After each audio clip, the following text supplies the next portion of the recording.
razões. Primeiro, porque os povos daquela época, disseminados por aqueles países ali à volta da Palestina e do atual território israelita, desde o Egito, o Iraque e a todos aqueles países ali da zona do norte da África, do Crescente Fértil e mesmo daqueles outros povos circunvizinhos, adoravam falsos deuses.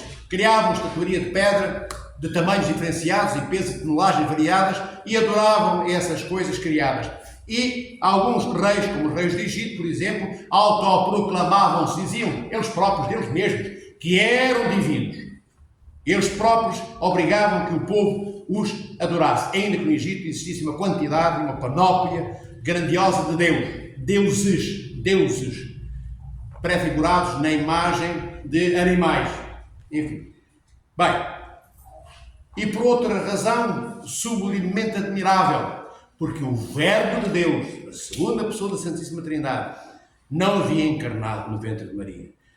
No tempo do Êxodo, no tempo, de Abraão, Isaac e Jacó, nós estamos a falar de 2000 anos antes de o Novo Testamento se iniciar, antes de o Verbo encarnar, antes de Maria, Mãe de Deus, transportar no seu ventre o Filho de Deus. Então, no Antigo Testamento, não há Verbo de Deus encarnado. Logo, não há legitimação ou legitimidade para que possamos pintar imagens.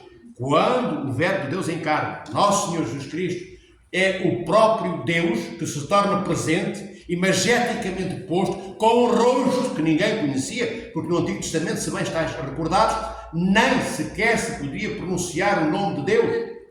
O nome de Deus andava na espécie de mitra que tinha o sumo sacerdote, e Yahvé estava escrito ali. Ele tinha um sacos como este dos bispos, com guizos. Ele entrava uma vez por ano no Santo dos Santos, que é o equivalente ao nosso santuário hoje, e quando os guizos começavam a chocalhar, a tilintar, a fazer um certo ruído, o povo cá fora, na nave do templo, sabia que ele vinha, que ele iria sair do santuário e colocar-se perante o povo. E quando esses guizos faziam ruído, tocavam, todo o povo se prostrava. Porquê? Porque não podiam olhar para o nome de Deus e ficarem vivos. Eram fulminados. Então, para preservarem a sua vida, não olhavam sequer para o nome Yahvé. Não olhavam para o nome do Senhor nosso Deus. E agora vejam, deste distanciamento, tornado intangibilidade, tornado algo intocável, um Deus que não se pode abraçar, nem olhar, nem sequer o nome se pronunciar. Vem o Novo Testamento, onde esse mesmo Deus, não é, que está aparentemente afastado, no Antigo Testamento, se torna totalmente imanente, totalmente presente, totalmente posto no caminho da humanidade, no caminho daquelas que são as pessoas que transportam a essência de toda a humanidade, que somos todos nós. Ele próprio, o Verbo encarnado, assume a natureza humana, ele torna-se um de nós. E ao tornar-se um de nós, o Senhor, nosso Deus Salvador Jesus Cristo, segunda pessoa da Santíssima Trindade, Verbo encarnado na Santíssima Virgem Maria no seu ventre, legitima, como eu estava a dizer há pouco, valida, permite que seja possível, o que isto quer dizer, que os ícones possam existir. E o que é que são os ícones? Os ícones não são matéria na madeira pintada para que nós os adoremos. Nós não adoramos os ícones. Vou repetir, nós não adoramos os ícones, nós veneramos os ícones. A adoração, a latria, como se diz em grego, é só para Deus. Nós adoramos o nosso Deus triúnico, o Pai, o Filho e o Espírito Santo. E veneramos os ícones. E o que é isto de venerarmos os ícones? O que é que isto significa? Significa que nós respeitamos, que nós temos afeto e carinho, mas não consideramos a madeira deificada, é madeira, nem a tinta, os pigmentos ali pintados deixam de ser pigmentos, não os adoramos, veneramos aquelas tonalidades todas, não tonalidade por tonalidade, mas a globalidade de todas elas que nos trazem até nós o quê? A imagem, um rosto conhecido. Rosto conhecido porquê? Rosto conhecido porquê? Porque são rostos dos santos que nós amamos, que foram heróis na fé antes de nós, que selaram o seu encontro com Cristo, não com lacre, mas com o sangue vertido, saído das suas veias e artérias, na vida que entregaram.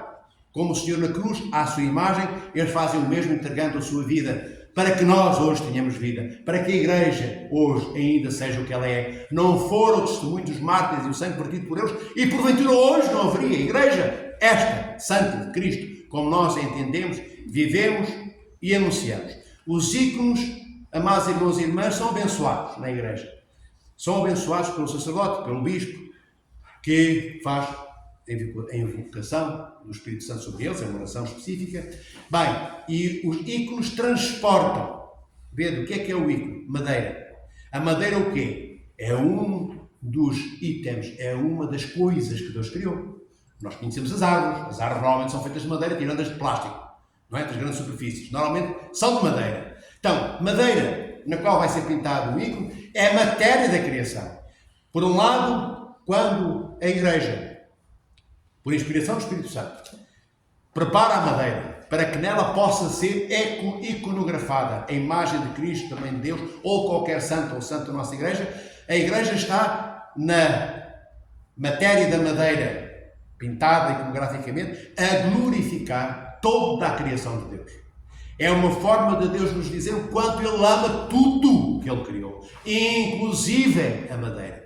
A madeira é a barca que transporta esta imagem linda depois, que é pictoricamente posta pelos iconógrafos, naqueles rostos, naquelas vestes. Vejam no colorido que os ícones têm, e todas estas cores. É para cativar a atenção dos filhos de Deus e filhos distraídos. Vede como as flores na primavera desabrocham e do que estava escondido tornam presente o desconhecido através daquele momento em que as pétalas começam a ser vistas por nós, a poderem ser olhadas. Elas saem dos esconderijos da caverna onde estão, no final do inverno, no início da primavera. O que é que nós temos? As pétalas tornaram-se visíveis, as flores mostram-se, as flores anunciam-se, as flores dizem: estou cá, olhem para mim. E o que é que acontece? As abelhas e outros insetos vão poisar naquelas pétalas. Então, até as flores se revestem das suas melhores cores para poderem cativar os insetos. Deus também se reveste no seu amor profundo e poderoso por nós das suas melhores cores, nos ícones onde Ele se torna presente, para cativar do seio e do meio da nossa distração um pouquinho da nossa atenção. Um pouquinho da nossa atenção.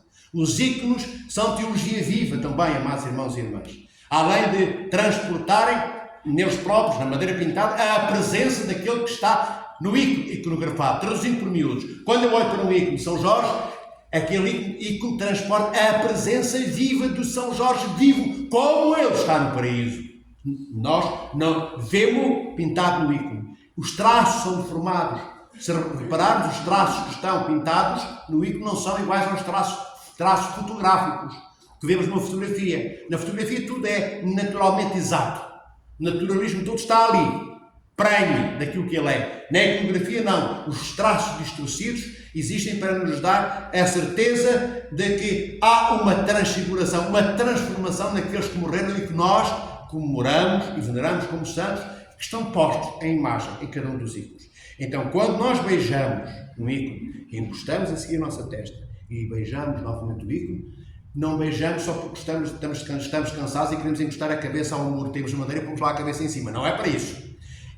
Beijamos o ícone para agradecer antecipadamente o que vamos receber. O que é que nós vamos receber quando tocamos com a nossa testa no ícone? No ícone vamos receber a iluminação que está no ícone, posta pela ação do Espírito Santo, pessoa terceira da Santíssima Trindade, que alimentou com a sua vida aquele que está no ícone, o São Jorge, ou quem fosse, ou Santa, que viveu uma vida, toda ela, feita de espaço para que o Espírito Santo o pudesse habitar. Este santo e essa santa e todos esses santos deixaram-se ensopar, embebedar, embriagar da graça de Deus posta na criação pelo Espírito Santo, que é Ele que vem esta competência. Então, todos os santos são, como eu estava a dizer, ensopados, impregnados pela graça de Deus triúnico. Graça é essa trazida das três pessoas da Santíssima Trindade, como eu disse há pouco, repetindo, pelo Espírito Santo. E esse santo, quando morreu, foi para debaixo da terra, foi para o cemitério. Bem, vieram os bichinhos todos, aquelas bactérias, aquelas coisas todas, com a língua comprida, curta ou desajeitada, e limparam. As carnes que cobriam o esqueleto, ficaram esqueletos. E ao fim de séculos, se calhar, nem esqueletos ficam, talvez fiquem cinzas, é verdade. Mas aquelas cinzas, aqueles ossos, nós veneramos muitas vezes na igreja, nas relíquias que temos. Porquê é que nós beijamos as relíquias? Porque as veneramos da mesma forma que veneramos os ícones. Porque estão cheias da graça do Espírito Santo. Ou seja, beijamos aquele ossinho, venerando na imagem daquele osso o santo que, usando aquele osso, se foi o osso da perna ou do braço, não sabemos, porventura às vezes, foi para chegar mais próximo de Cristo, chegar mais próximo dos seus irmãos. Então, nós beijamos aquele ossinho porque lá está Deus, impregnando aquele osso. Já passaram a ferro, os senhores sobretudo, os homens não gostam dessas coisas, a maioria, mas se repararmos, quando passamos uma roupa a ferro, tiramos o ferro, se pusermos a mão em cima da roupa onde esteve o ferro durante aí 30 segundos, ainda sentimos o quê? Calor do ferro que já lá não está, mas está lá o calor do ferro, a temperatura ainda, depois vai desaparecendo. Bem, aqui nos ossos dos mártires e nos ícones dos santos e santas, este calor abrasador do Espírito Santo está presente, mas não vai arrefecendo. Está eternamente presente porque eles dedicaram a sua vida a serem consumidores de Deus.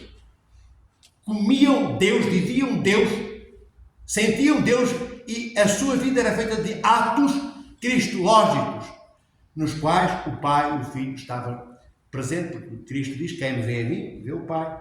E o Espírito Santo, o Espírito do Pai, enviado da parte do Pai pelo Filho. Então, na pessoa divina de Nosso Senhor Jesus Cristo, encarnando como Verbo de Deus no seio de Maria, temos a Trindade presente, amados irmãos e irmãs. E depois temos os santos e as santas, que foram desde os tempos apostólicos até aos dias de hoje. Ainda há santos hoje. Pode parecer estranho, mas é verdade. Ainda há quem vê pelo seu sangue, por Nosso Senhor Jesus Cristo. Nem todos temos outros interesses para além do Deus que esquecemos.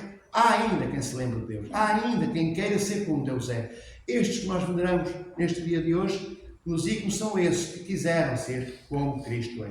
Então, a presença de Deus é venerada e é beijada, e nós vamos usufruir quando encostamos, como eu comecei por dizer há 12 minutos atrás, a nossa testa àquele ícone, o nosso intelecto é iluminado.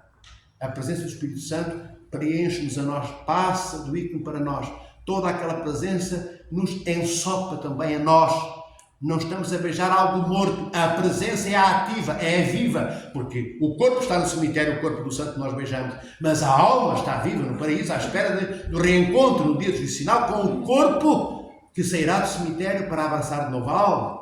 Então, nós beijamos a presença viva, porque não há presenças mortas. O morto não está presente na sua mortalidade. Mas isto não é presença, quando nós dizemos presença, ou queremos dizer presença, queremos dizer que algo está vivo. Algo com quem eu me relaciono. Então, o ícone permite que eu me relacione com o que está imageticamente iconografado, com o santo, com a santa que ali está. E é uma janela aberta da temporalidade cronológica em que vivemos neste mundo para a intemporalidade do tempo, para lá do tempo conhecido, que é o tempo de Deus. Enfim, o palavrão teológico é o kairos, já vos falei em tempos, mas certamente não lembramos com uma palavra estranha. Então é a encarnação do Verbo que permite que possamos pintar ícones, tenhamos ícones, sem que idolatremos o ícone, mas venerando-o. E hoje é a festa da ortodoxia, como ouviram estes textos intermináveis, não é? Porque já é o princípio da vida eterna, quando os lemos e quando os ouvimos. É preciso ter amor só para os ouvir, mais de meia hora de leitura. Alguns ao fim de 3 minutos já andam com o pé para trás e para a frente, não aguentam os pés, claro que não aguentamos. Depois de 3 horas, nestes domingos de quaresma de liturgia, o pé queixa-se, mas por isso não tem boca, Deus não deu boca aos pés, eles não gritam. Então fazemos o quê? Entreguemos a Deus o cansaço que temos? Quantas vezes não cansamos os pés, amados irmãos, andando pela cidade, olhando vitrine, vendo moda, que é uma coisa transitória e uma imposição, não é? É uma imposição que mata a nossa liberdade. Está lá sempre aquilo que os outros querem que nós usemos. Aquilo que os outros querem que nós usemos.